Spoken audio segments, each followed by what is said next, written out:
Për fillim ata të cilët nuk e dinë se çfarë është fruthi, cilat janë ato simptoma që shfaqen dhe çfarë është fruthi?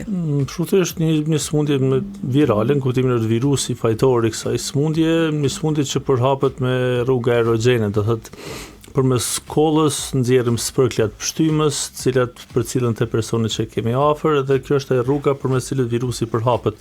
Nuk përhapet me prekje, nuk përhapet edhe me rrugë tjera, por kjo rruga direkte aerogjene prej personit të smurt te personi i cili është i shëndosh ose i pa infektuar. E mira, domethënë deri vitet e fundit, sa i përket frutit, ka qenë se shkalla vaksinimit ka qenë jashtëzakonisht e lartë. Do thotë faktikisht kanë qenë tepër të rralla, ose kemi mujt me i numëru me gishtat e dorës, do të raste kur dikush nuk e ka marrë vaksinën, dhe ato për arsye objektive.